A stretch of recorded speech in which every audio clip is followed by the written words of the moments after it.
quand il me regardait avec ses yeux injectés de sang, imbibé de whisky, et disait « Aujourd'hui, tu vas vraiment travailler ?» Yes, always.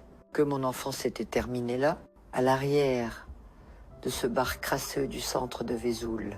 Bonjour, mes chers spectateurs. Ichi Anne, votre mamie, 70 ans, partageant une histoire que j'ai gardée enfermée dans mon cœur trop longtemps.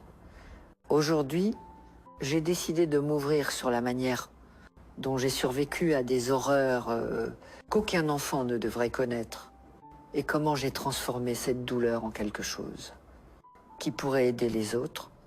Je suis assis ici, dans ma modeste maison à Mulhouse, Houtrin, avec cette magnifique vue sur le coucher de soleil des Vosges, dont je ne me lasse jamais d'admirer. Mes petits-enfants sont tous grands maintenant. J'ai même des arrière-petits-enfants. Et ils me disent tous que je dois partager mon histoire pour inspirer d'autres femmes. Alors me voici, avec une tasse de thé à mes côtés, rassemblant mon courage. Avant de commencer, j'aimerais que vous laissiez un commentaire pour me dire d'où vous regardez cette vidéo. Je suis toujours curieuse de savoir si j'ai des petits-enfants virtuels à travers toute la France, ou même au-delà, et si vous pouviez mettre un pouce en l'air et vous abonner à la chaîne, le cœur de cette mamie serait rempli de joie. Dites-moi aussi combien d'enfants ou de petits-enfants vous avez, etc., que vous aimez faire pendant votre temps libre. Maintenant, passons à l'histoire. Je suis né en 1955 dans une Vesoul très différente de celle que nous connaissons aujourd'hui. À l'époque, la rivière d'Urgeon était assez propre. Pour s'y baigner, les tramways sillonnaient la ville et le marché de Vesoul était le cœur battant où tout le monde se rassemblait. Mon père, Antoine Rousseau, travaillait là comme porteur, transportant des sacs et des caisses lourdes pour les dames faisant leurs courses. C'était un homme fort, avec des mains rugueuses et un visage toujours sévère. Ma mère, Irène Rousseau, je la connaissais à peine. Elle est morte quand je n'avais que 3 ans, d'une fièvre qui ne s'est jamais calmée. On disait que c'était la tuberculose, mais à l'époque, les pauvres n'avaient pas de diagnostic précis. Ils s'éteignaient simplement jusqu'à ce qu'ils ne puissent plus tenir. Le seul souvenir que j'ai d'elle est l'odeur de lavande qu'elle portait et une berceuse qu'elle murmurait pour m'aider à dormir. Parfois, dans les nuits les plus calmes, je peux encore entendre cette mélodie comme un fantôme amical visitant mes rêves. Après son décès, nous n'étions plus que mon père et moi dans cet immeuble humide du quartier de la vieille ville, juste une pièce, avec un réchaud à 2 feux, un lit que nous partagions et un vieux coffre où nous gardions les quelques vêtements que nous possédions. Au début, il essayait d'être un bon père. Il m'emmenait avec lui au travail au marché, m'asseyait sur une caisse près de l'étal de fruits de Monsieur Jean Lefebvre, qui me glissait des oranges quand mon père ne regardait pas. Pauvre petite, sans mère, disaient les gens, pensant, que je n'entendais pas. Et ils ajoutaient, et avec un père comme celui-là, je ne comprenais pas vraiment ce qu'il voulait dire par comme celui-là, jusqu'à ce que je sois un peu plus grande. Le problème était que mon père buvait, pas occasionnellement, non, tous les jours. Il commençait avec du whisky en milieu de matinée pour chasser le froid, disait-il, puis un autre à l'heure du déjeuner pour aider la digestion. En fin d'après-midi, quand il finissait le travail, c'était 3 ou 4 de plus dans les bars de la rue principale avant de rentrer les bonjours. Il rentrait en titubant, mangeait ce que j'avais réussi à préparer sur le réchaud.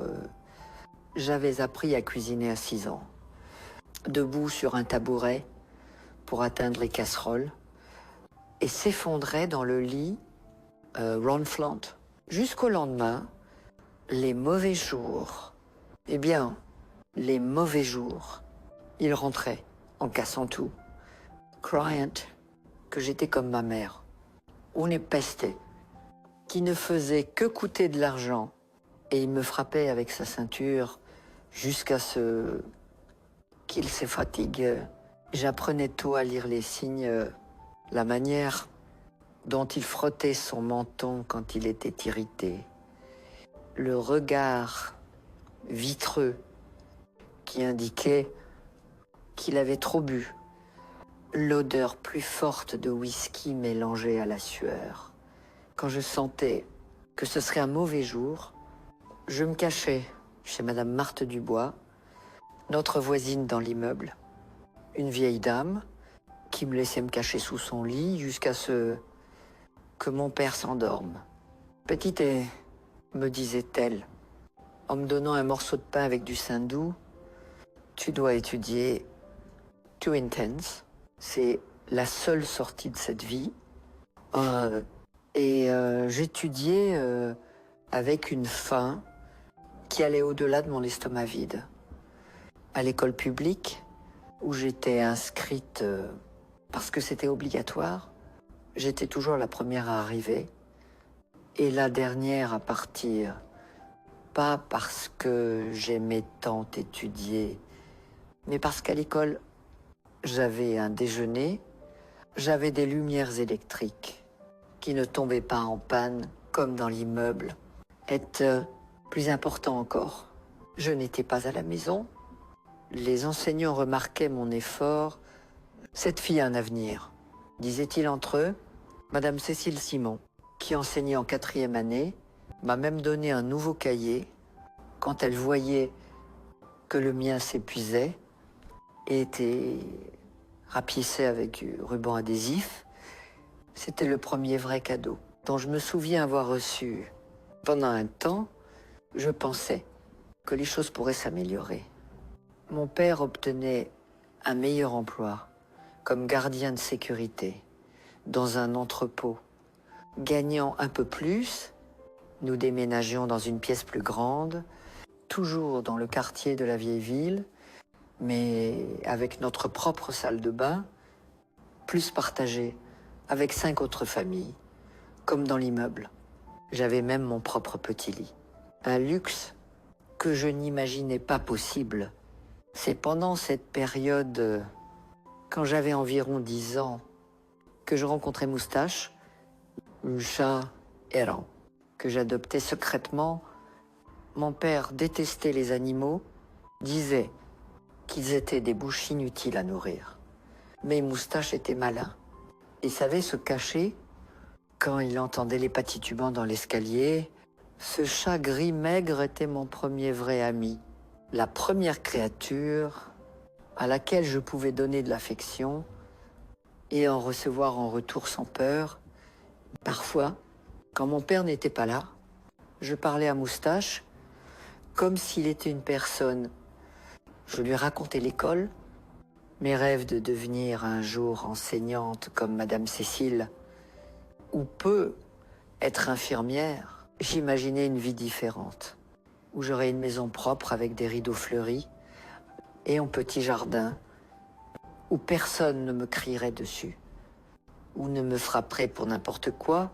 Un jour, nous sortirons d'ici, Moustake, promettas, en grattant derrière son oreille. Un jour, nous aurons une meilleure vie.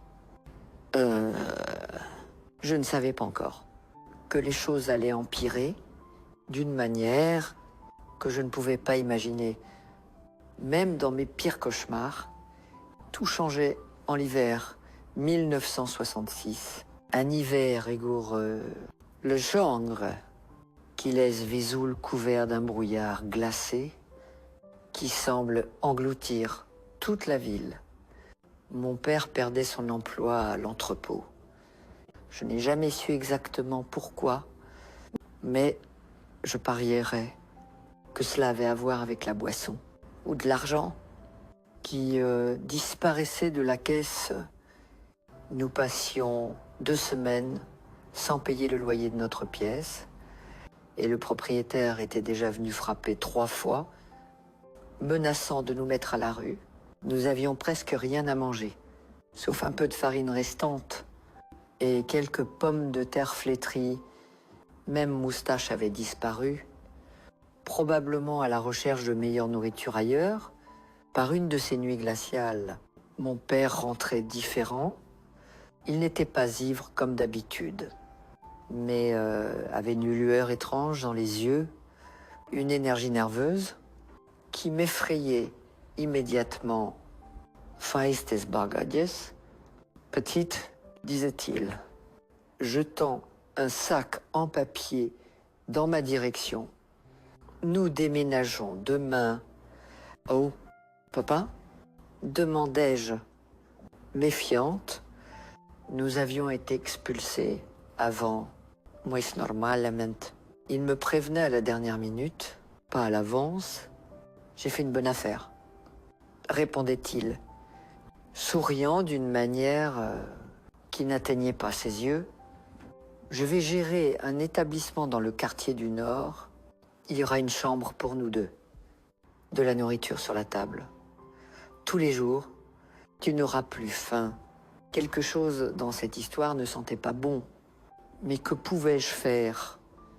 J'étais une fille de 11 ans, sans personne au monde, à part cet homme difficile, qui était mon père. Et, pour être honnête, l'idée d'avoir de la nourriture tous les jours était trop tentante pour l'ignorer. Le lendemain matin, nous mettions nos quelques affaires dans 2 sacs et prenions un bus vers le quartier du Nord, la zone industrielle de Vesoul. En nous éloignant du centre-ville, les rues devenaient plus sombres, plus sales, avec des entrepôts abandonnés et des cheminées d'usines relâchant une fumée grise dans le ciel déjà nuageux. Nous descendions dans une rue étroite, pleine de vieilles maisons à 2 étages, beaucoup avec des fenêtres barricadées ou couvertes de rideaux épais. Il n'y avait pas d'enfants jouant autour, juste des hommes à l'air fatigués entrant et sortant des usines, et quelques femmes avec du rouge à lèvres très rouge se tenant au coin, malgré le froid. Mon père s'arrêtait devant une grande maison, peinte d'un rouge délavé, avec une enseigne en bois, qui indiquait auberge de la nuit fleurie.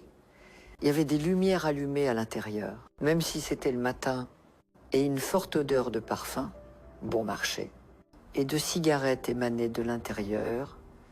Tchatich, disait-il, poussant le portail en fer, qui grinçait comme en signe de protestation. Notre nouvelle maison. C'est à ce moment, debout devant cette maison rouge, que je ressentais une oppression dans la poitrine, comme si quelque chose m'avertissait, que j'étais sur le point de franchir une porte dont je ne pourrais jamais revenir. Si Yahweh Soutsia qui m'attendait à l'intérieur, j'aurais couru loin, même sans avoir nulle part où aller. Mais j'étais juste une fille effrayée, froide et affamée, suivant le seul adulte qui était censé me protéger dans ce qui deviendrait le début de mon enfer personnel.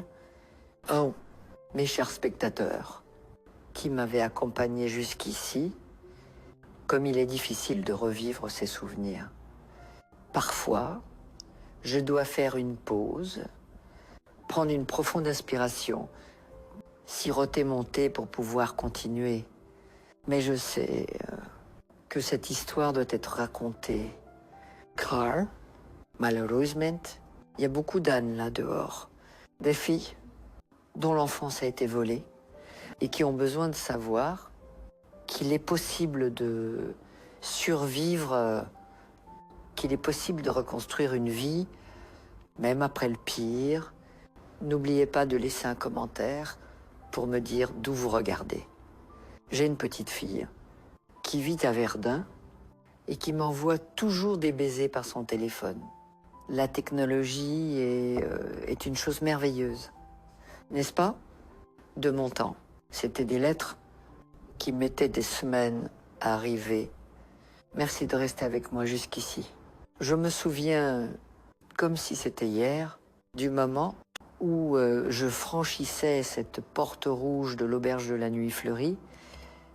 La forte odeur de parfum, bon marché mêlé d'alcool et de fumée de cigarette me donnait immédiatement la nausée. Tout à l'intérieur semblait couvert d'un voile de poussière qui dansait dans les rayons de soleil passant par les fissures des lourds rideaux, les murs tapissés d'un papier peint rouge délavé avec des taches suspectes et des images de femmes à moitié nues dans des poses qui me faisaient baisser les yeux de honte. Une femme grande avec des cheveux blonds décolorés et des ongles longs peints en rouge venait nous accueillir. Elle devait avoir environ 40 ans, mais son visage était marqué d'une manière qui la faisait paraître beaucoup plus vieille. Elle portait un peignoir en satin sur une chemise de nuit courte, même si c'était encore le matin, et avait une cigarette pendante au coin de la bouche. Antoine, enfin arrivé, disait-elle, embrassant la joue de mon père, et ce doit être la fille dont tu as parlé. Elle me regardait de haut en bas, comme quelqu'un évaluant un animal au marché. Ses yeux s'attardaient sur les miens, puis descendaient lentement sur mon corps, encore enfantin. Je ressentais un frisson glacé remonter le long de ma colonne vertébrale. Un peu maigre, n'est-ce pas? Commentait-elle, soufflant la fumée vers le haut. Elle grossira. Maintenant qu'elle mangera correctement, répondait mon père, tapotant mon dos comme pour montrer un chiot primé. Où sont nos chambres? Carmen, la femme laissait échapper un rire rauque qui semblait gratter sa gorge. Ta chambre est à l'arrière, près de la cuisine, la sienne. Eh bien, nous verrons où nous placerons la petite. Quelque chose dans la manière dont elle disait cela me mettait en alerte. Je serrais le sac avec mes affaires contre ma poitrine, comme si cette poignée de vieux vêtements pouvait me protéger. Nous montions un escalier grinçant jusqu'au 2e étage, où un couloir étroit menait à plusieurs portes fermées. Tout était silencieux à 7 heures du matin. Je découvrais plus tard que l'auberge ne s'animait qu'après 18 heures. Ce sera ton lit pour l'instant, disait Carmen, ouvrant la porte d'une petite chambre avec 3 lits simples. Tu partageras avec Sophie. Et Dora, elle dort maintenant. Alors ne fais pas de bruit. Sur les lits, 2 jeunes femmes dormaient profondément. L'une avait des marques violettes sur le bras, qui dépassaient dessous le drap. L'autre avait le visage tourné vers le mur. Mais ses cheveux décolorés s'étalaient sur l'oreiller comme de la paille sèche. Et la salle de bain, demandai-je, doucement. Au bout du couloir, utilise-la vite quand tu y vas. Les filles doivent être jolies le soir. Tirouba, mon père avait déjà disparu en bas, ne disait même pas au revoir. Je restais là, au milieu de cette chambre étrange, tenant mon sac, ne sachant pas quoi faire. Carmen me regardait, impatiente. Mets tes affaires dans ce tiroir-là et descends. Il y a du travail dans la cuisine. À partir de ce jour, ma routine s'établissait rapidement. Je me réveillais tôt, avant les filles du deuxième étage, et aidais à nettoyer la maison. Je lavais des piles de draps tachés, frottais le sol collant du salon, où il y avait une petite scène avec un poteau au milieu, et nettoyais des dizaines de verres barbouillés de rouge à lèvres et de boissons. L'après-midi, j'aidais en cuisine, épluchant des pommes de terre et préparant le dîner pour les clients qui arrivaient le soir. Je ne fréquentais plus l'école. Mon père disait que je n'en avais plus besoin, que maintenant j'avais un métier à apprendre les résidentes de la maison, que je découvrais bientôt être des prostituées, me traitaient avec un mélange de pitié et de distance. Certaines étaient gentilles, comme Sophie, qui partageait la chambre avec moi et me donnait parfois un bonbon, ou me prêtait un livre de romans photos. D'autres remarquaient à peine mon existence, trop occupés par leurs propres problèmes. Presque tout était accro à quelque chose. Alcool, pile ou laisse, ou cette poudre blanche qu'elle sniffait avant de descendre travailler. Carmen, la gérante de l'endroit, gardait des yeux de faucon sur tout. Et tout le monde, rien ne se passait dans cette maison sans qu'elle le sache. Et elle et mon père formaient un duo parfait d'exploiteurs. Elle s'occupait des filles et lui gérait les clients. Collectant, intimidant quand nécessaire, et réglant les comptes avec les officiers de police qui apparaissaient régulièrement pour recevoir leur salaire supplémentaire. Pendant presque un an, je parvenais à rester juste la fille qui nettoyait et aidait en cuisine. Je priais chaque soir, comme Madame Marthe me l'avait appris, demandant que cela continue ainsi. Mais au fond, ya sabéis que je ne faisais que repousser l'inévitable. Le changement venait quand j'avais 12 ans. Je ne me souvenais même pas que c'était mon anniversaire. Personne n'avait jamais fait un point d'honneur à le célébrer. Après tout, j'étais en cuisine, comme toujours, épluchant des pommes de terre, quand mon père entrait avec Carmen. Il est temps qu'elle commence à rendre pour ce qu'elle mange, disait mon père, allumant une cigarette. Marguerite est partie la semaine dernière et l'homme d'Istanbul demande une fille plus jeune. Carmen me regardait, évaluant. Elle est encore une enfant. Antoine, elle n'a même pas encore de corps. Certains aiment ça comme ça, rétorquait-il. Et il y avait quelque chose de si froid, si calculateur dans ses yeux, que je ne reconnaissais pas l'homme devant moi comme mon père. À cet instant, ya compranis, ça, que signifiait avoir le cœur brisé, pas par un amour romantique, mais par une désillusion si profonde qu'elle brise quelque chose d'essentiel en vous, l'homme qui devrait me protéger contre tous les maux du monde, me livrer à eux à bras ouverts. Papa, parvenais-je à dire, la voix défaillante, les larmes brouillant déjà ma vision, s'il te plaît. Non, il me regardait à peine. Arrête de geindre. Tu penses que la vie est facile, que tu peux avoir le ventre plein sans rien faire. Tout le monde ici travaille. Tu n'es pas meilleur que quiconque. J'essayais de courir, mais où? Je n'avais personne au monde. Nulle part ou aller. Les rues de Vesoul en hiver pouvaient être cruelles pour une fille seule. Peut être même pire que cette maison. Ou du moins, c'est ce que je pensais à l'époque.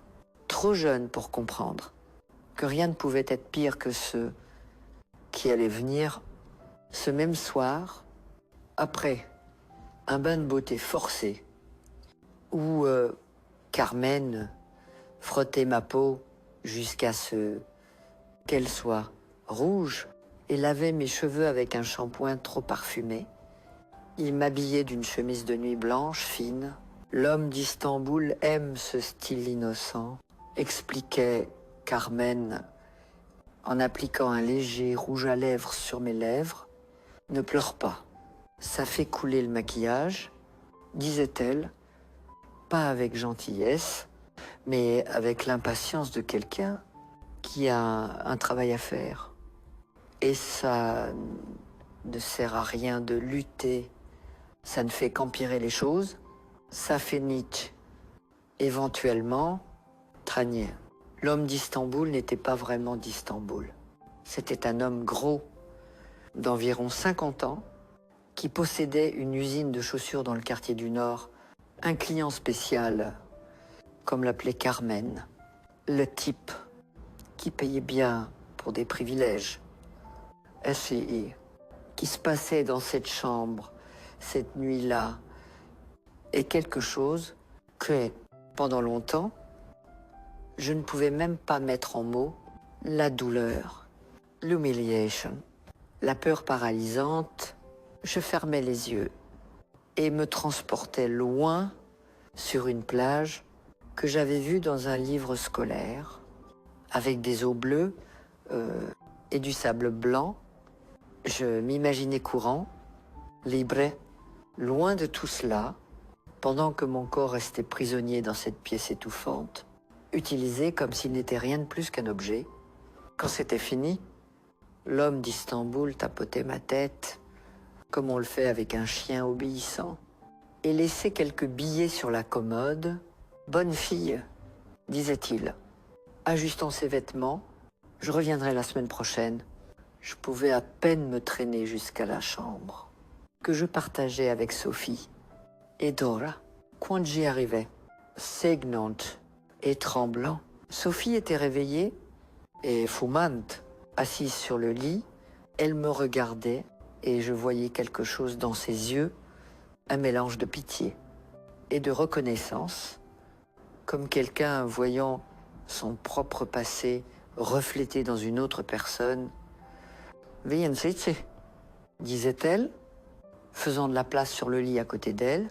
« Je vais te nettoyer. » Ah, avec un chiffon imbibé d'eau chaude, elle nettoyait doucement mon corps blessé, puis me donnait une pilule pour la douleur. Expliquait-elle, « Demain sera meilleur. » Mais ce n'était pas meilleur. Le lendemain, ni le suivant, ni la semaine suivante, l'homme d'Istanbul revenait, comme promis, et amenait des amis. Puis venaient d'autres hommes, marchands, ouvriers d'usine, chauffeurs de camions, parfois même des officiers de police. Mon père recevait l'argent, toujours satisfait de ce que je rapportais, et en retour me donnait un toit, de la nourriture, et parfois une nouvelle robe pour attirer plus de clients. Disait-il, parfois, c'était même pas juste des hommes voulant du sexe. Certains voulaient simplement une jeune compagnie pour boire et parler, pour se vanter auprès de leurs amis. C'était des moments de soulagement. Bien, que brefs. Un fermier de Bar-le-Duc m'a même donné une broche en argent. Une fois, après une nuit, où je n'avais qu'à m'asseoir à côté de lui pendant qu'il buvait et racontait des histoires de sa jeunesse. Les mois se transformaient en années. Vesoul changeait dehors. On parlait de mouvements pour les droits civiques, du Vietnam, d'activistes disparus, d'étudiants arrêtés, à l'intérieur de l'auberge de la nuit fleurie. Peu de choses changeaient, des filles arrivaient. D'autres partaient pour d'autres maisons, pour épouser des clients qui tombaient amoureux ou disparaissaient simplement sans laisser de traces Certaines mouraient d'overdose, d'avortements bâclés, de maladies que personne ne traitait correctement quand j'avais 15 ans. Je n'étais plus la nouveauté de la maison. D'autres filles plus jeunes étaient arrivées, amenées par des parents désespérés pour de l'argent, des petits amis exploiteurs, ou par les circonstances cruelles de la vie, j'avais maintenant une certaine position. Les clients plus âgés me demandaient spécifiquement, et Carmen me laissait même garder quelques pourboires, cachés de mon père. C'est à cette époque que je rencontrais Jérôme, un jeune homme qui travaillait à livrer des boissons à l'auberge. Il avait 18 ans, avec des yeux gentils et une manière calme d'observer tout. Chaque fois qu'il me voyait, il souriait d'une manière différente des autres hommes, pas avec du désir ou de l'intérêt, mais avec quelque chose comme du respect. Nous commencions à parler dans les moments où il livrait des caisses de bière et de whisky. Je découvrais qu'il étudiait le soir, après le travail, rêvant de devenir enseignant un jour. Quand je lui disais que j'avais aussi voulu étudier davantage, il commençait à m'apporter des livres, cachés parmi les bouteilles. La connaissance est quelque chose que personne ne peut te prendre, disait-il, en me montrant où il s'était arrêté dans la lecture précédente. Pour la première fois depuis des années, je ressentais quelque chose comme de l'espoir. Jérôme parlait d'un monde là-dehors, que j'avais presque oublié exister, un monde où les gens travaillaient dans des emplois normaux, étudiaient, construisaient des familles par choix et amour, pas par obligation ou désespoir. Dans mes rêveries, j'imaginais m'enfuir avec lui, commencer une nouvelle vie, loin de là, mais la réalité s'imposait toujours cruellement. Je n'avais pas de documents, mon père gardait tout, pas d'argent à moi, à part les quelques pourboires que je cachais dans la doublure du matelas. Et plus important encore, je n'avais nulle part où aller. De plus, mon père semblait avoir des yeux partout. Une fois, quand il me voyait parler avec Jérôme trop longtemps, il me donnait une telle raclée que je ne pouvais pas travailler pendant 3 jours, ce qui ne faisait que le rendre encore plus furieux. Tu es ma source de revenus. Ne l'oublie pas, criait-il, la laine de whisky m'enveloppant, alors qu'il serrait mon visage entre ses doigts. Si tu essaies de t'enfuir, je te retrouverai et je te casserai les jambes. Yes, a voice, que c'était pas juste une menace. J'avais vu ce qu'il avait fait à Denise Valéry, une des filles qui avait essayé de s'échapper prenant de l'argent de la caisse. Quand il l'a ramenée une semaine plus tard, elle pouvait à peine marcher et son visage était si défiguré que certains clients réguliers ne la reconnaissaient même pas. À 16 ans, j'avais perdu le compte du nombre d'hommes qui étaient passés par mon corps, du nombre d'humiliations que j'avais avalées en silence, du nombre de nuits où je m'étais endormie en pleurant. Mes seules évasions étaient les livres que Jérôme apportait et les petites gentillesses que nous échangions quand personne ne regardait. Un sourire, un contact des mains, un mot d'encouragement. Très forte. Anne, me disait-il, plus forte que tu ne le penses, un jour, tu sortiras d'ici. Je voulais le croire. J'avais besoin de croire en quelque chose pour continuer à me réveiller chaque matin. Mais les années à l'auberge de la Nuit Fleurie m'avaient appris à douter des promesses et à craindre les rêves trop grands, l'espoir. Découvrais-je tôt peut-être la torture la plus cruelle quand vous vivez dans un monde sans issue. Cependant, même dans les endroits les plus sombres, la vie trouve des moyens d'avancer, est ainsi. Entre la douleur et les petits moments de joie volée, je commençais à planifier ma libération, sans encore savoir comment, au coin de, mais avec la certitude croissante que je ne mourrais pas dans cette maison rouge, que mon histoire ne se terminerait pas là, étant juste une autre fille brisée par son propre père et par le système qui permettait à des hommes comme lui d'exister en toute impunité. Ce que je ne savais pas, c'est que ma chance viendrait d'une manière que je n'aurais jamais pu prédire, à travers une tragédie qui changerait à jamais le cours de ma vie. L'hiver 1972 à Vesoul était l'un des plus froids dont je me souviens. Le vent glacial soufflait à travers les couloirs mal scellés de l'auberge de la Nuit Fleurie, faisant trembler les fenêtres, et les filles se blottirent sous des couvertures fines. J'avais 17 ans à ce moment-là, et je ressentais comme si j'avais vécu plusieurs vies dans ces murs rouges. Mon corps avait changé. Je n'étais plus la fille maigre qui était entrée là 6 ans auparavant. Maintenant, j'avais des courbes que les hommes convoitaient, des cheveux longs que Carmen insistait pour que je garde, pour que les clients aient quelque chose à saisir, disait-elle avec sa cruauté désinvolte. Mon visage avait perdu toute trace d'enfance, endurci par des expériences que personne ne devrait vivre. L'auberge avait aussi changé avec l'intensification des campagnes contre le vice.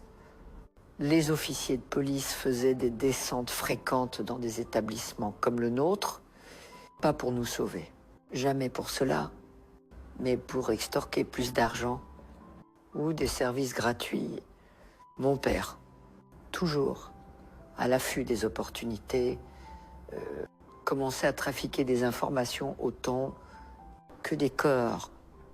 Les clients ivres parlaient trop et ils savaient exactement à qui vendre ses mots imprudents.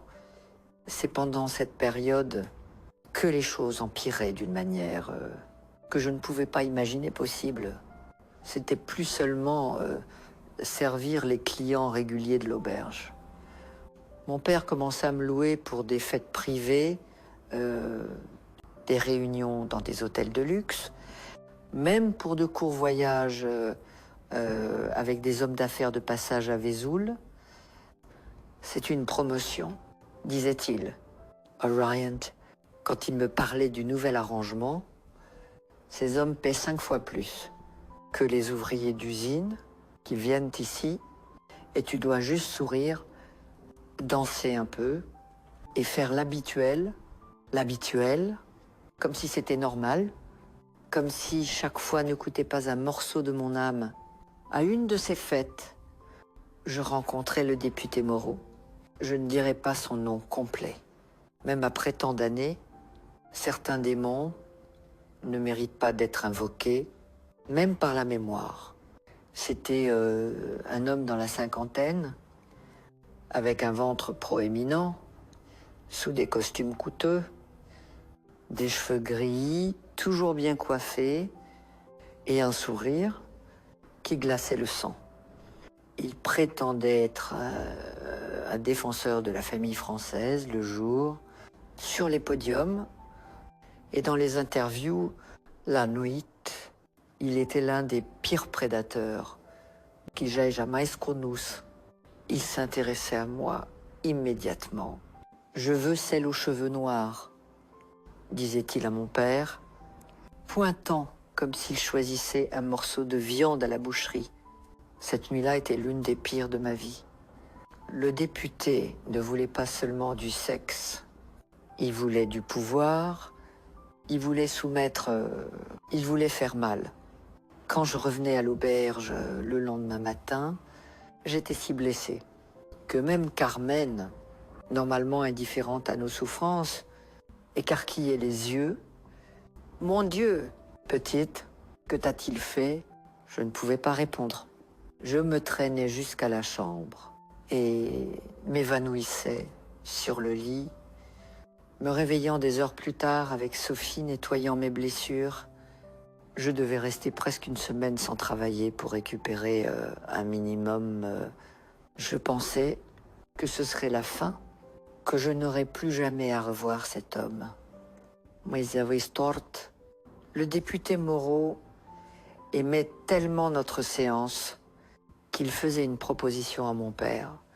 Il voulait l'exclusivité avec moi, au moins 2 fois par semaine.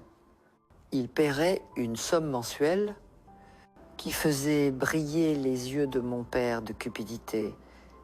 C'est ta chance de grimper dans la vie, petite, me disait-il, quand il me parlait de l'accord, comme s'il m'offrait une véritable opportunité d'emploi. Un homme influent comme ça, qui sait, il pourrait tomber amoureux et t'emmener loin d'ici. Là, l'idée d'épouser ce monstre pour m'échapper semblait aussi terrible que de rester dans l'auberge. De toute façon, je n'avais pas le choix. Mon père avait déjà accepté l'argent, avait déjà fait la promesse, et ainsi commençait un nouveau chapitre de mon enfer personnel. Pendant presque 1 an, j'étais la propriété privée du député Moreau. Parfois, il m'emmenait dans un appartement qu'il gardait au centre-ville. D'autres fois dans des hôtels, parfois des fêtes où j'étais exhibé comme un trophée, avant d'être utilisé dans les pièces arrière par lui, et parfois par ses amis politiques. J'ai rencontré des juges, des hommes d'affaires, même un général pendant cette période, des hommes puissants qui décidaient du destin du pays le jour et la nuit traitaient des filles comme moi comme moins qu'humaines. J'entendais des conversations que je n'aurais pas dû entendre, des secrets sur des affaires illégales, sur des personnes qui disparaissaient sur de l'argent, qui s'évanouissaient des caisses publiques. Tu n'as rien entendu, compris. Me rappelait toujours Moreau, avec une prise douloureuse sur mon bras ou mon cou. Les filles qui parlent trop finissent par flotter dans la rivière d'Urgeon. Ce n'était pas une menace vide. Une des filles de l'auberge, Louise Fournier, avait disparu après avoir trop parlé à un journaliste ivre. Il trouvait son corps 3 jours plus tard, près de l'île de la Loge. La police classait l'affaire comme une noyade accidentelle. Le député aimait me faire mal de manière qui ne laissait pas de marques visibles, ou du moins pas à des endroits que d'autres pouvaient voir. Il prenait un plaisir malsain à me faire supplier, à m'humilier de toutes les manières possibles. Parfois, il apportait des cadeaux, une robe coûteuse, un parfum, des bijoux, comme si cela compensait la terreur qu'il me faisait vivre. Tu devrais être reconnaissante, disait-il, en plaçant un collier de perles autour de mon cou, marqué par ses doigts. Combien de jeunes filles de ta classe ont des choses comme ça? Laïni, c'est pendant cette période que je commençais à sérieusement penser à me tuer. L'idée de la mort semblait un soulagement face à la vie. Que je menais, je commençais à garder des pilules que certaines des filles utilisaient pour dormir, les cachant dans une fissure dans le mur derrière la tête de mon lit. Quand j'en aurais assez, je mettrais fin à tout. Mais ensuite, par un des jours les plus sombres, quand j'avais presque 20 pilules cachées et prévoyais de les utiliser le week-end suivant, Jérôme apparaissait avec un nouveau livre. Pour moi, c'était Le Petit Prince, une histoire pour enfants, que je n'avais jamais lue. Ça semblait idiote, mais ça ne l'est pas, disait-il avec ce sourire doux qui était comme un rayon de soleil au milieu de la tempête constante de ma vie. Je pense que tu vas aimer.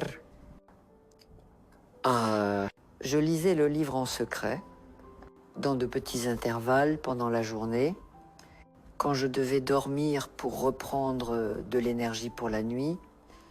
Et quelque chose dans cette histoire simple touchait ce qui restait de mon humanité. La rose du prince est si fragile. Et pourtant, si importante, les étoiles qui rient pour ceux qui savent regarder le renard, qui parle de créer des liens. On ne voit bien qu'avec le cœur. L'essentiel est invisible pour les yeux. Cette phrase continuait à marteler dans ma tête pendant des jours. Qu'est-ce qui était essentiel en moi? Qu'est-ce qui restait encore? Qui ne pouvait pas toucher salir, brisé. Je rendais le livre à Jérôme la semaine suivante, avec les pilules que j'avais gardées. Qu'est-ce que c'est? Demandait-il. Confus. Quelque chose dont je n'aurais plus besoin, répondais-je. Ce livre m'a fait me souvenir que je suis encore vivante, que je peux encore ressentir quelque chose au-delà de la douleur et de la peur. Ses yeux se remplissaient de larmes et je réalisais qu'il avait compris exactement que ces pilules signifiaient sans rien dire. Il me prenait simplement dans ses bras, une étreinte pure, sans arrière-pensée, le genre de contact dont j'avais presque oublié l'existence. C'est à ce moment que nous décidions que nous devions essayer de nous échapper. Peu importe le risque, peu importe le prix, n'importe quoi serait mieux que cette demi-vie que je menais pendant des mois. Nous planifions en secret. Jérôme économisait de l'argent de son salaire de livreur, gardant chaque centime qu'il pouvait. Je commençais à cacher une partie des pourboires que je recevais occasionnellement, les cousant dans la doublure d'un vieux manteau auquel personne ne prêtait attention. Je gardais aussi des informations. J'écoutais attentivement les conversations du député Moreau avec ses amis, mémorisant des noms, des dates, des lieux de réunion secrètes. S'il nous attrape, expliquai-je à Jérôme, ça pourrait être notre assurance vie. Ce n'était pas grand-chose, mais c'était quelque chose, une chance, aussi petite soit-elle. Notre opportunité venait quand nous apprenions que mon père prévoyait de me vendre complètement au député, plus seulement des rencontres régulières, mais un transfert complet. Je vivrais dans l'appartement de Moreau, comme sa femme de ménage officiel, disponible 24 heures sur 24 pour ses caprices. C'est la meilleure affaire que j'ai jamais faite, se vantait mon père à Carmen, ne sachant pas que j'écoutais derrière la porte un paiement unique, une aubaine. Je n'aurais plus jamais à m'inquiéter pour elle, plus jamais à m'inquiéter pour moi, comme s'il s'était jamais inquiété, comme s'il avait jamais été un vrai père. Le transfert devait avoir lieu dans une semaine. Nous n'avions pas tout l'argent que nous avions prévu d'économiser, ni un plan complètement formé, mais c'était maintenant ou jamais. Jérôme parvenait à obtenir de faux documents d'un ami qui travaillait au bureau du greffe du comté. Ils n'étaient pas parfaits, mais ils serviraient à nous éloigner de là. À la veille de notre évasion, je faisais face à mon reflet dans le miroir fissuré de la salle de bain de l'auberge, qui était cette femme qui me regardait dans les yeux, une dureté qu'aucune fille de 18 ans ne devrait avoir sur le corps. Des marques qui racontaient des histoires que personne ne devrait vivre, mais aussi, pour la première fois depuis longtemps, une étincelle de quelque chose qui ressemblait à de l'espoir. Demain, murmurai-je à mon reflet, demain, nous serons libres Je ne savais pas encore que le destin avait d'autres plans pour cette nuit, des plans qui impliquaient du sang, du feu et une transformation que je n'aurais pas pu imaginer, même dans mes rêves les plus fous. Cette même nuit, pendant que je faisais discrètement mes bagages pour l'évasion, j'entendais des cris venant d'en bas. Pas les cris habituels des ivrognes célébrant ou d'une bagarre entre clients. C'était des cris de pure terreur. Je courais jusqu'à l'escalier et voyais une scène que je n'oublierai jamais.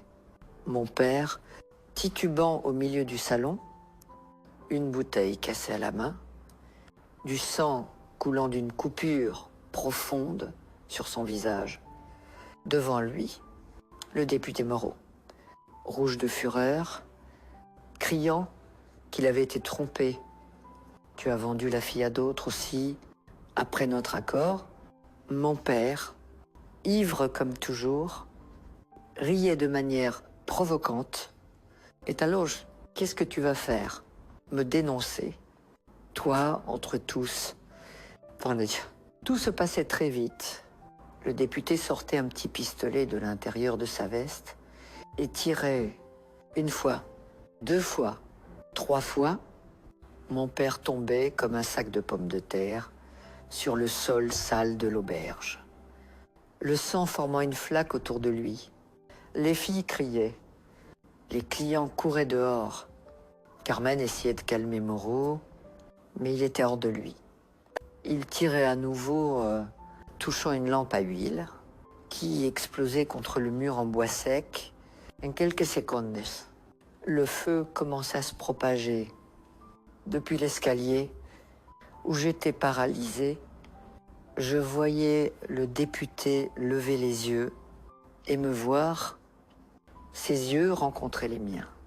Et en eux, il y avait une promesse claire, que je serais la prochaine.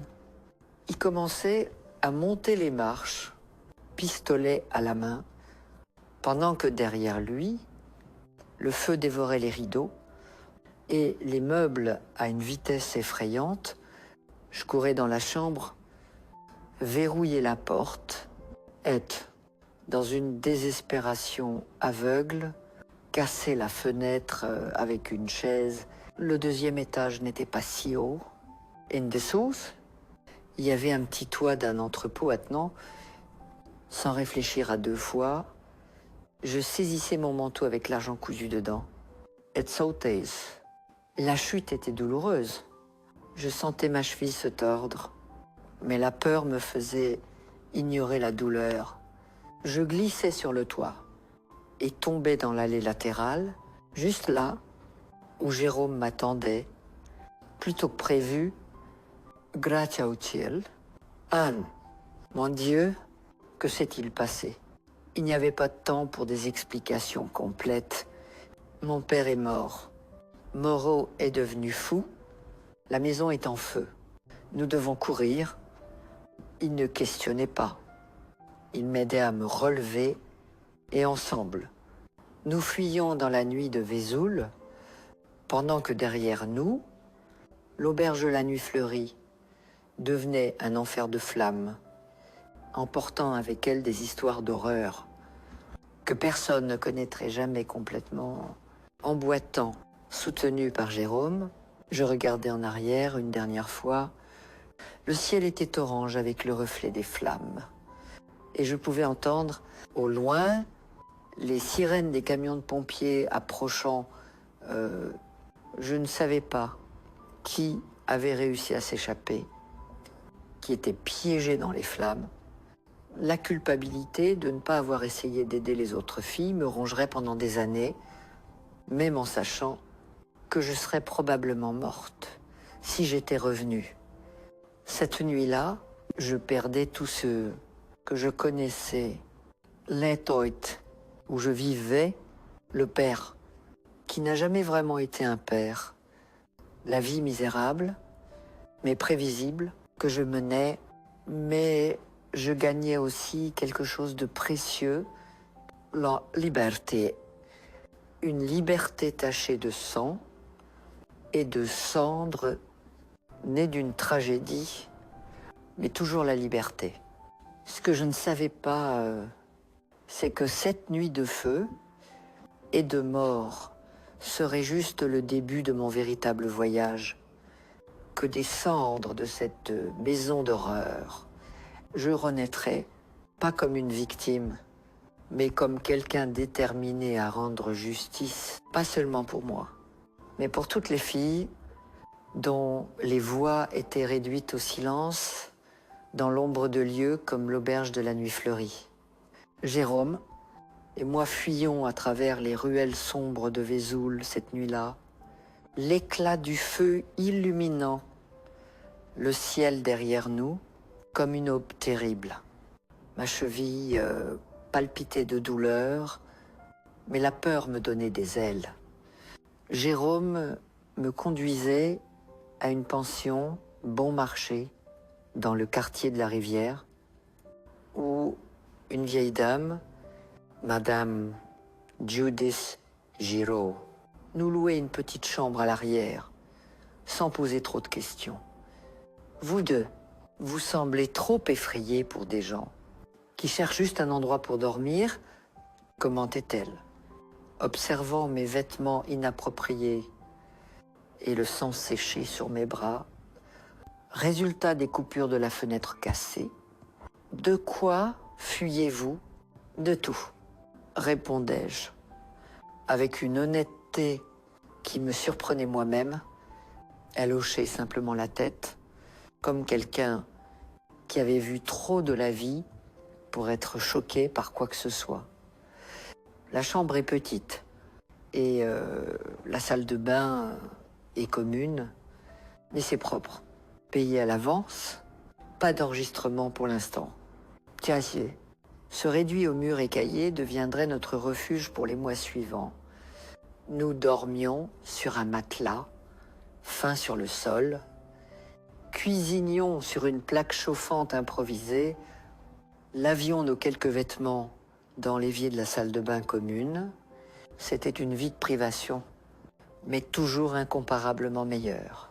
Che fedie, que j'avais laissé derrière.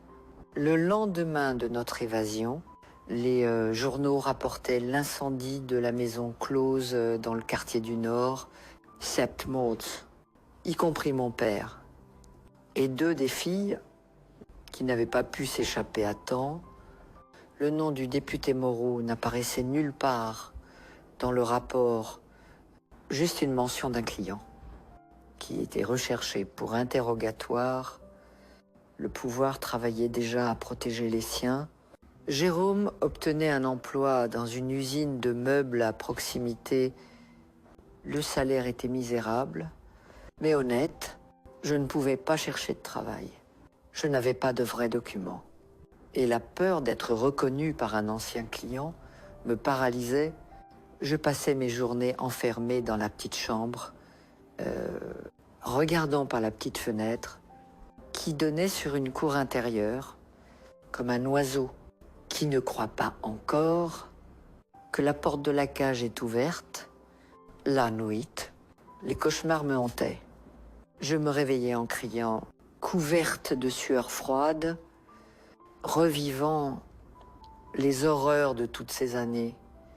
Jérôme me tenait en silence, jusqu'à ce que je me calme, ne demandant jamais plus qu'effet que je pouvais donner, ne me touchant jamais d'une manière qui pourrait me rappeler les hommes qui étaient passés par mon corps. Un mois après notre évasion, je voyais dans le journal que Jérôme apportait que le député Moreau avait été blanchi de toute implication dans l'incendie de l'auberge. Les témoins n'ont pas pu confirmer sa présence sur les lieux, disait le petit article, caché dans un coin de page. La colère que je ressentais à ce moment était différente de tout ce que j'avais vécu auparavant. Ce n'était pas la peur impuissante d'avant, mais quelque chose de brûlant, quelque chose qui exigeait une action Il ne peut pas simplement s'en tirer comme ça, disais-je à Jérôme, froissant le journal entre mes doigts. Il a tué des gens, il allait me tuer aussi. Que pouvons-nous faire? Il est puissant, a des amis influents. Nous ne sommes personne. Pas personne, répondais-je, une idée prenant forme dans mon esprit. Je suis un témoin, et plus que ça, j'ai des informations qu'il ne voudrait pas rendues publiques. Pendant les années comme propriété du député, j'avais entendu des choses, beaucoup de choses, des noms, des dates, des lieux, des affaires illégales, des pots de vin, du trafic d'influence, même son implication dans la mort d'un journaliste d'investigation qui avait été officiellement enregistré comme un accident de voiture. Tu penses à le dénoncer. À qui la police travaille pour des gens comme lui? Jérôme avait raison, bien sûr. La police n'était pas digne de confiance. Beaucoup des officiers eux-mêmes étaient des clients réguliers de lieux comme l'auberge de la Nuit Fleurie. Les juges, aussi sur la liste de paix d'hommes comme Moreau.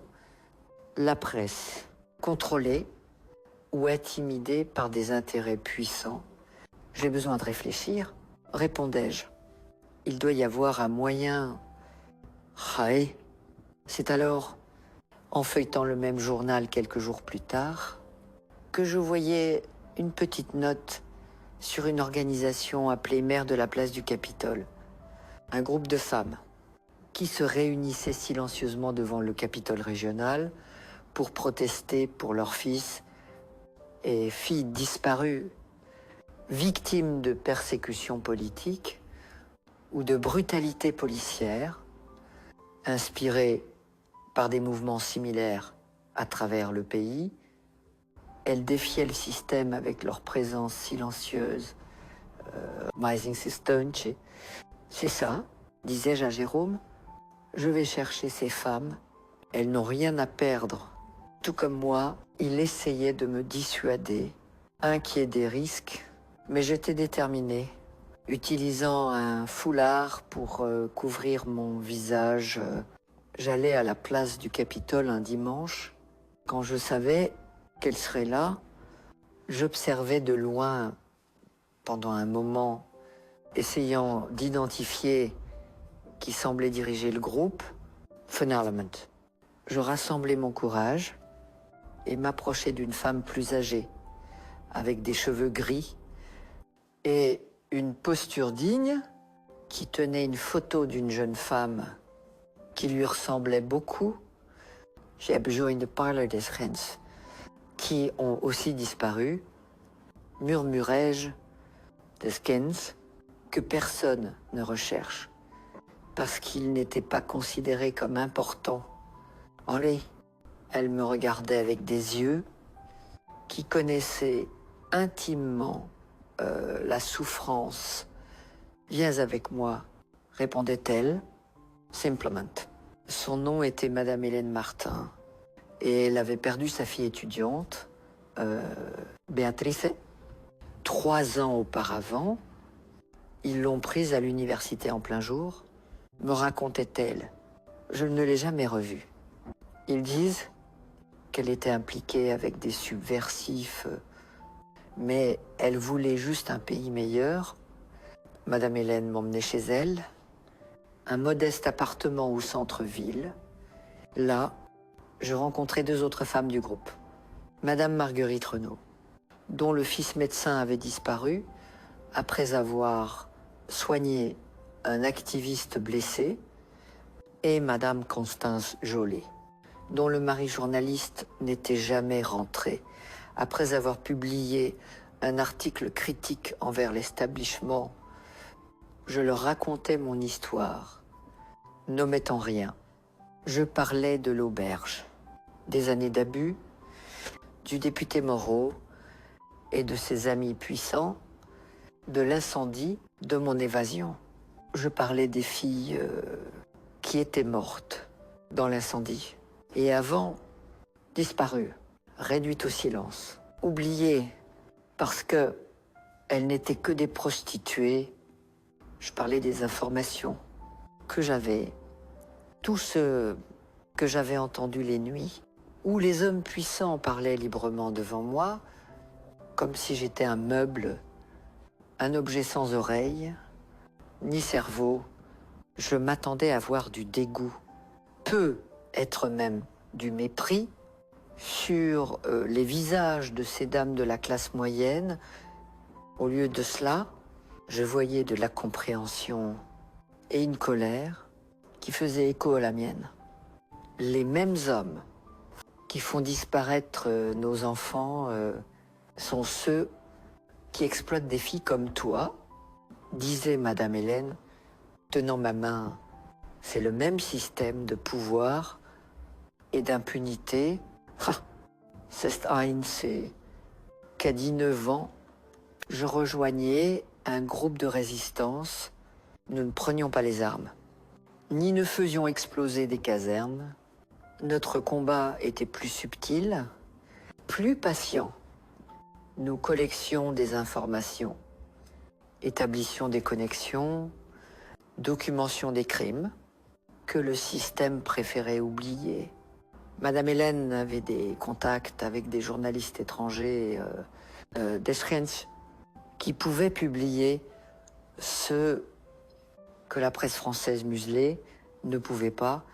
À travers elle, Jelen Kontris, Thomas Caron, un journaliste français qui travaillait pour un grand journal et préparait un article sur la corruption policière et l'abus de pouvoir. Ton histoire est importante, me disait-il, après avoir entendu mon récit et les informations que tu as sur l'implication des politiciens dans le trafic, les pots de vin et même les meurtres. Ça doit être rendu public, même si ce n'est pas avec ton nom. Je passais des jours à détailler tout ce que je savais à Thomas, des noms, des dates, des valeurs, des conversations que j'avais entendues. Il notait tout méticuleusement, prenant parfois des photos de mes blessures, encore en cours de guérison, les marques permanentes que des années d'abus avaient laissées sur mon corps. Cela sera publié bientôt. Promettait-il. Je ne peux pas garantir que cela fera tomber le député Moreau immédiatement, mais cela ternira sa réputation à l'international. Et plus important encore, cela reliera ton histoire à un problème plus large. C'est à la montrer comment l'exploitation sexuelle des mineurs est liée à la corruption politique et à la répression. 2 semaines plus tard, le rapport sortait. Mon nom n'apparaissait pas. Pour ma protection, j'étais identifiée seulement comme une survivante d'une maison close à Vesoul. Mais les noms des personnes puissantes impliquées y étaient tous, y compris le député Moreau. La répercussion était immédiate. Les ambassades exerçaient une pression. Les organisations de droits humains exprimaient leur répudiation.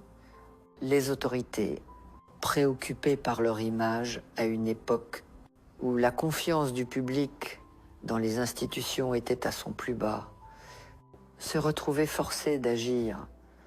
Une enquête était ouverte, pas sur la maison close, ou l'exploitation sexuelle elle-même, mais sur les connexions du député avec des pots de vin et le blanchiment d'argent. Moreau était appelé à témoigner et, se sentant acculé, commettait l'erreur d'essayer de fuir le pays. Il était détenu à l'aéroport de Vesoul avec une valise pleine d'argent, non déclarée, assez pour qu'il soit arrêté de manière préventive pendant que les enquêtes se poursuivaient. Je suivais tout à travers les journaux caché dans la sécurité relative de l'appartement de Madame Hélène, qui avait insisté pour que j'y emménage. Quand le rapport était publié, c'est plus sûr ici, disait-elle. Et tu peux continuer tes études, Karl. Oui, j'avais repris les études avec l'aide du groupe des mères. J'obtenais de nouveaux documents légitimes et m'inscrivais pour terminer l'école primaire la nuit. J'étais l'élève la plus âgée de la classe, mais aussi la plus déterminée. J'étudiais avec une faim de savoir qui surprenait même les enseignants. Jérôme venait me rendre visite dès qu'il le pouvait. Notre relation avait évolué en quelque chose de profond, mais toujours chaste.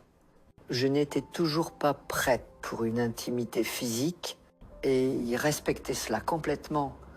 Nous avons le temps, disait-il, toute une vie devant nous. La chute du député Moreau n'était que le début. Les enquêtes menées à d'autres noms, d'autres stratagèmes, un réseau de corruption et d'exploitation commençaient à être démantelés. Ce n'était pas la justice complète dont je rêvais. Beaucoup s'échappaient, protégés par leurs connexions, mais c'était plus que je n'avais jamais pensé possible. En 1977, 2 ans après mon évasion de l'auberge, j'étais appelé à témoigner dans l'affaire contre Moreau. C'était la chose la plus difficile que j'avais jamais faite. Faire face à cet homme à nouveau, sentir son regard haineux sur moi, alors que je relatais, avec une voix tremblante, mais ferme, tout ce qu'il m'avait fait à moi et à d'autres filles. Pourquoi devrions-nous vous croire ? Demandait son avocat, essayant de me discréditer, une ancienne prostituée, sans éducation formelle, probablement rancunière, parce que mon client a mis fin à votre relation. Je prenais une profonde inspiration, regardais directement dans les yeux de cet homme en costume coûteux et répondais « parce que je dis la vérité et parce que j'ai des cicatrices pour prouver chaque mot ». Et le procès durait des semaines. D'autres femmes témoignaient aussi, d'anciennes employées de l'auberge qui avaient survécu à l'incendie, une ancienne femme de ménage de l'appartement du député qui confirmait avoir vu des jeunes filles être emmenées, même un chauffeur qui travaillait pour lui, décidait de parler, craignant d'être impliqué dans les crimes. À la fin, Moreau était condamné, pas pour abus sexuels ou exploitation de mineurs, crimes pour lesquels les preuves étaient jugées insuffisantes, mais pour corruption, évasion fiscale et implication indirecte dans la mort du journaliste. 15 ans de prison, ce qui, en pratique, signifierait beaucoup moins, mais toujours une victoire inattendue. Le jour de la sentence, je quittais le tribunal et respirais l'air libre de Vesoul, comme si c'était la première fois. J'avais 21 ans et je sentais enfin que ma vie m'appartenait à nouveau. « Que vas-tu faire maintenant ?» demandait Madame Hélène, qui m'avait accompagné à chaque étape du processus. Je regardais la place du Capitole, où des femmes courageuses comme elles continuaient leur veille silencieuse pour la justice. Et savais exactement que je voulais. Je vais étudier le droit, répondais-je. Ou peut être devenir officier de police. Je veux m'assurer que d'autres filles ne traversent pas ce que j'ai traversé. Je veux être la personne dont j'avais besoin quand j'étais enfant. Elle souriait, ses yeux brillants de ce qui semblait être des larmes contenues.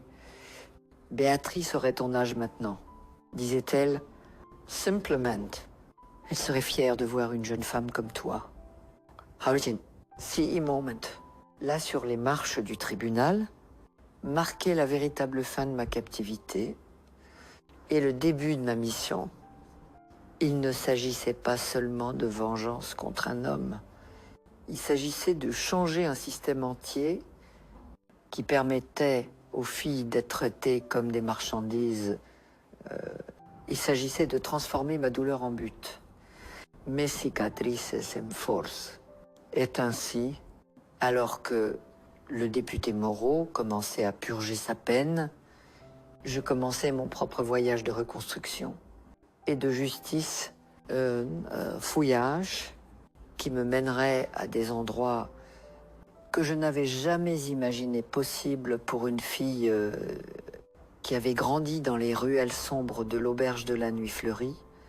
Mes chers spectateurs, s'il y a une chose que j'ai apprise dans ce long voyage, que nous appelons la vie, c'est que les chemins ne sont jamais droits ou prévisibles, comme ces rues pavées du vieux centre de Vesoul, pleines de courbes, de hauts et de bas inattendus, qui vous emmènent à des endroits que vous n'imaginiez jamais connaître.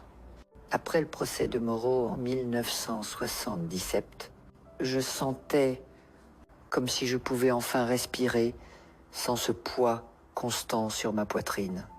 J'avais 21 ans et pour la première fois, l'avenir semblait possible. Pas juste un mot vide. Je continuais à vivre avec Madame Hélène, qui était devenue la mère, que j'avais perdue si tôt, tout en terminant mon éducation de base à l'école du soir. Jérôme et moi officialisions notre relation cette même année, un mariage simple au tribunal, suivi d'un déjeuner avec les quelques personnes que nous considérions comme une famille. Madame Hélène, quelques femmes du groupe des mères de la place du Capitole, 2 de ses collègues de l'usine de meubles, et Thomas, le journaliste qui était revenu suivre l'histoire. Je n'imaginais jamais vivre pour voir ce jour. Confessai-je à Jérôme la nuit de notre mariage, enfin prête pour une intimité, qui, pendant des années, semblait impossible. Il y avait des moments où je ne croyais pas vivre jusqu'au lendemain. Notre première maison était un petit appartement dans le quartier de la vieille ville, une chambre, cuisine et salle de bain, des murs fins où nous pouvions entendre les voisins se disputer, mais c'était à nous, propre, sûr, chaque nuit où je m'allongeais dans ce lit simple et me réveillais le lendemain matin sans peur. Semblait un petit miracle. En 1978, je parvenais à terminer le lycée par l'école du soir. J'étudiais le jour et la nuit, travaillais comme caissière dans un petit marché près de chez nous. Le propriétaire, Monsieur Albert Faure, était un gentleman italien qui ne posait pas beaucoup de questions sur mon passé et valorisait ma capacité avec les chiffres et mon honnêteté. La fille a une bonne tête, disait-il aux clients, comme si j'étais une trouvaille rare. Ne fais pas une seule erreur. Pas un centime de moins dans la caisse. Ah, c'est Monsieur Albert qui me montrait une annonce d'un journal qui changerait le cours de ma vie.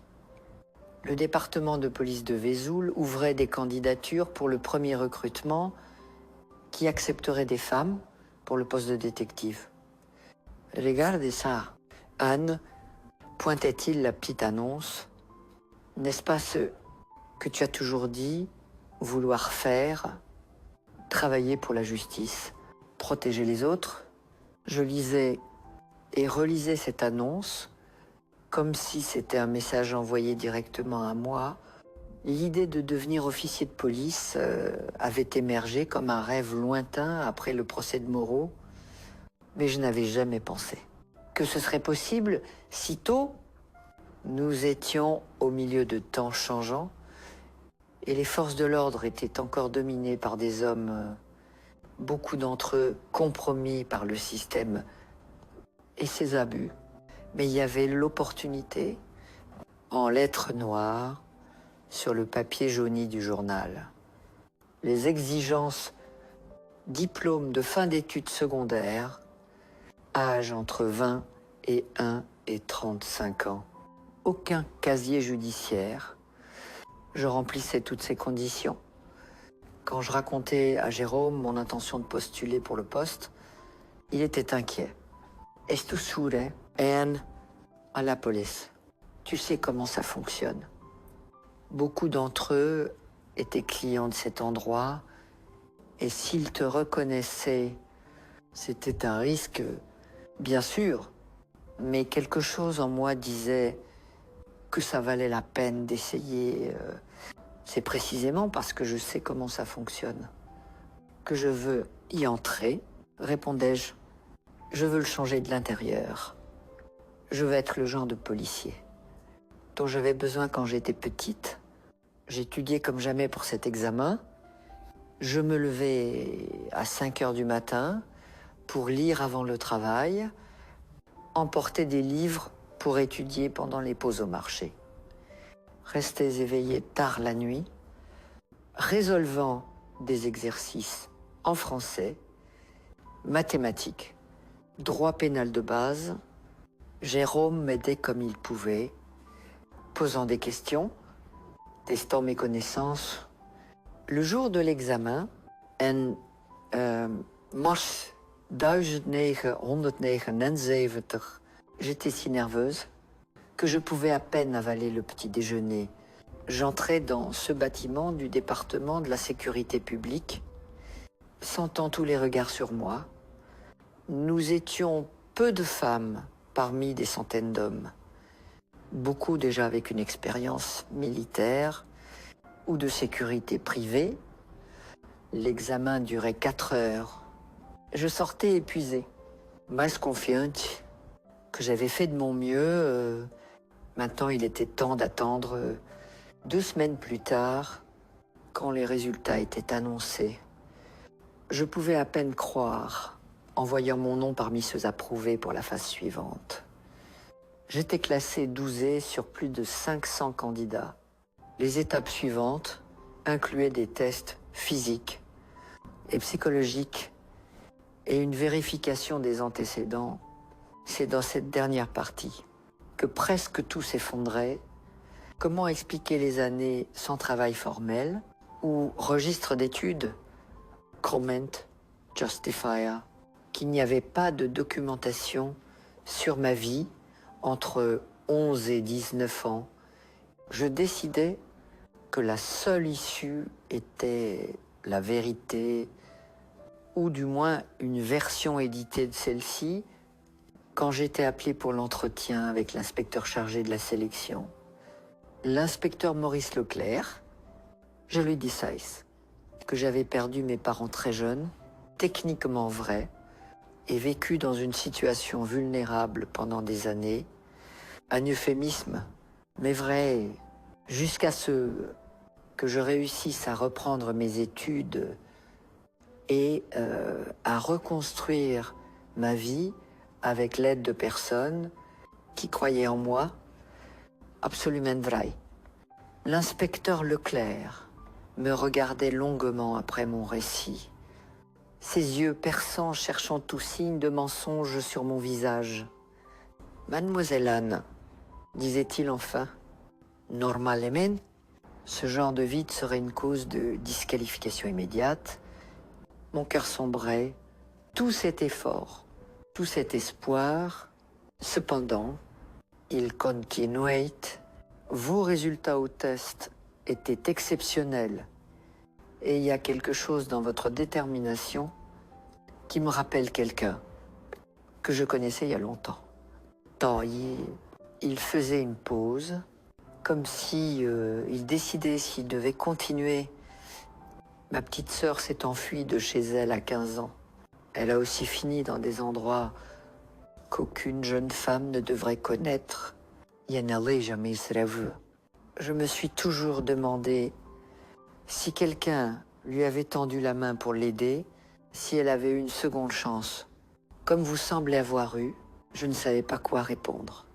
Je hochais simplement la tête, sentant une boule dans la gorge. Je vais approuver votre continuation dans le processus de sélection, concloa-t-il, mensajes, que vous serez sous observation constante. Un faux pas, la moindre indication de comportement inapproprié, et vous serez licencié immédiatement. Compris? Oui, monsieur, vous ne regretterez pas. Allez. En août 1979, à 24 ans, j'entrais à l'académie de police de Vesoul dans le cadre de la première classe, qui incluait des femmes. Nous n'étions que 8 dans une classe de 60 élèves, 8 pionnières, faisant face à des regards méfiants, des blagues sexistes, et le besoin constant de prouver que nous étions aussi capables que n'importe quel homme. La formation était brutalement difficile, physiquement et émotionnellement. Cours théoriques le matin, entraînement physique l'après-midi, études la nuit. J'apprenais des techniques d'enquête, le droit pénal, l'autodéfense et le tir. Chaque fois que je tenais un pistolet dans les cours de tir, je me souvenais du député Moreau pointant ce pistolet sur moi la nuit de l'incendie. Et ma détermination se renouvelait. Les autres femmes de la classe venaient de milieux complètement différents du mien, filles de militaires, anciennes fonctionnaires, une avocate qui décidait de changer de carrière. Je ne partageais mon passé avec aucune d'elles, mais nous formions une alliance silencieuse, nous soutenant les unes les autres contre l'environnement hostile. C'était pas facile. Il y avait des moments où je voulais abandonner, das Nuit, où je m'endormais en pleurant, épuisé et doutant si j'appartenais vraiment là. Jérôme était mon pilier tout au long de cette période.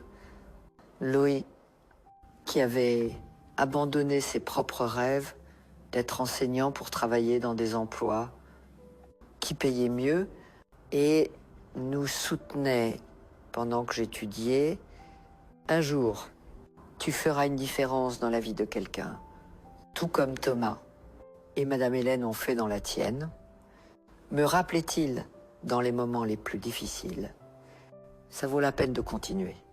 En décembre 1980, je sortais diplômée comme détective du département de police de Vesoul. Classée 3e de ma classe, lors de la cérémonie de remise des diplômes, quand je recevais mon badge et mes accréditations, je pleurais sans honte. Ce petit morceau de métal représentait non seulement une réussite professionnelle, mais une transformation personnelle complète, de la fille abusée dans l'auberge à la femme, qui aurait maintenant le pouvoir de protéger d'autres filles. Ma première affectation était à l'unité de protection des enfants et des adolescents, à l'époque une division nouvelle, et encore sous-évaluée au sein de la structure policière. Le chef détective, l'inspecteur Claude Poirier, était l'un des rares hommes progressistes dans l'institution qui croyait vraiment que les enfants et les adolescents méritaient une protection spéciale. J'ai pas d'illusion. Détective Anne, me disait-il le premier jour, ce que nous faisons ici, c'est comme éponger un océan. Pour chaque enfant que nous réussissons à aider, 10 autres continuent de souffrir. Mais si nous faisons une différence dans la vie d'un seul, ça en valait la peine. Mon premier grand cas venait juste 3 mois après mon début.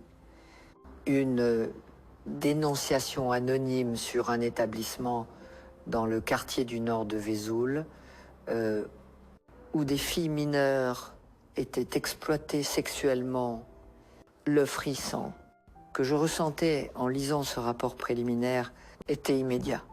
C'était comme regarder mon propre passé. Je convainquais l'inspecteur Poirier de me laisser diriger l'enquête, même si j'étais la plus nouvelle de l'équipe. J'ai de l'expérience avec ce genre de situation.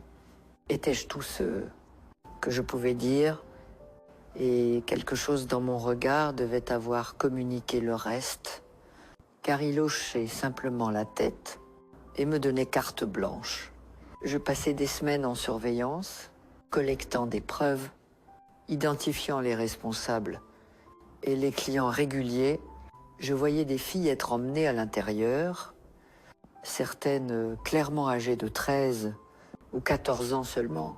Chaque nuit que je passais à observer cet endroit sans pouvoir agir immédiatement était une torture, mais je savais que nous devions construire un dossier solide quand nous menions enfin l'opération En avile 1988. Nous sauvions 8 filles. La plus jeune, n'ayant que 12 ans, nous arrêtions le propriétaire de l'établissement, 3 gérants et plusieurs clients qui étaient sur les lieux au moment de la descente, y compris un conseiller municipal et un homme d'affaires local. En entrant dans cet endroit, il était impossible de ne pas être transporté à l'auberge de la Nuit Fleurie. Les mêmes odeurs, les mêmes regards vides dans les yeux des filles, le même désespoir palpable dans l'air. Quand une des filles sauvées se recroquevillait de peur en me voyant en uniforme, je m'agenouillais à côté d'elle et murmurais « Et c'est exactement, tu sais, que tu ressens. J'étais à ta place autrefois. Mais maintenant, tu es en sécurité, je te le promets. » Cette opération n'était que le début. Dans les années suivantes, je me spécialisais dans les cas d'exploitation sexuelle des mineurs et de traite humaine en 1984. J'étais promue inspectrice, la première femme à atteindre ce poste dans l'histoire du département de police de Vesoul en 1987. Avec l'expansion des unités spécialisées, j'aidais à créer la première unité spécialisée pour les crimes contre les femmes à Vesoul. Inspirée par des modèles qui commençaient à émerger dans d'autres grandes villes, tout au long de ces années, Jérôme et moi construisions notre famille. En 1980, nous adoptions Clara, une fille de 5 ans sauvée dans une de mes opérations, dont les parents avaient été assassinés par le trafiquant pour qui il travaillait 2 ans plus tard. Contre toutes les attentes médicales, les années d'abus avaient laissé des séquelles physiques. Je tombais enceinte naturellement et nous accueillons notre fils, Pierre. La vie n'était pas toujours facile. J'ai fait face à des menaces de mort plus de fois que je ne peux compter. Des tentatives de corruption, des campagnes pour me discréditer. Quand j'arrêtais le fils d'un homme politique influe pour implication dans le trafic d'adolescents en 1989, j'ai presque perdu mon emploi à cause de la pression politique. Mais je n'étais plus cette fille effrayée et impuissante. J'étais une femme qui connaissait sa valeur et ne reculait pas devant les menaces. En 1996, le député Moreau, qui n'avait purgé que 8 de ses 15 ans de peine, grâce à des grâces et à la progression du régime, était libéré. Je recevais la nouvelle avec un mélange de colère et de résignation. Le système que j'essayais de changer de l'intérieur protégeait toujours des hommes comme lui. 3 ans plus tard, en 1999, nos chemins se croisaient à nouveau. De la manière la plus inattendue, j'étais appelé pour enquêter sur un meurtre dans un hôtel de luxe au centre de Vesoul. La victime, l'ancien député Moreau, retrouvé mort avec 3 balles dans la poitrine. Tout le monde s'attendait à ce que je célèbre, peut-être même refuse d'enquêter sur l'affaire. Au lieu de cela, je menais l'enquête avec le même professionnalisme et la même rigueur que j'appliquais à tout autre cas. Nous découvrions que le tueur était le frère d'une des filles qui était morte dans l'incendie de l'auberge de la Nuit Fleurie. Tant d'années auparavant, un homme qui avait passé 2 décennies à planifier sa vengeance. Quand nous l'arrêtions, il me regardait dans les yeux et disait « Vous devriez me remercier. J'ai fait ce que la justice n'a pas fait. Moi, la justice n'est pas une question de vengeance. » Répondais-je, sentant le poids de chaque mot. Il s'agit de responsabilité, de conséquences et de la chance de reconstruction. Si j'avais choisi le chemin de la vengeance au lieu de la justice, je ne serais pas ici aujourd'hui, sauvant d'autres filles et arrêtant d'autres prédateurs in 2005. Après 25 ans de service, je prenais ma retraite du département de police avec le grade de capitaine, un poste que j'atteignais seulement dans les 5 dernières années de ma carrière. Lors de la cérémonie d'adieu, je regardais l'auditorium rempli de collègues, beaucoup d'entre eux qui avaient commencé par méfier la petite femme et qui se tenaient maintenant debout en signe de respect. Je voyais mon mari, Jérôme, avec des cheveux déjà gris, mais le même sourire doux qui m'avait conquise dans ces jours sombres à l'auberge.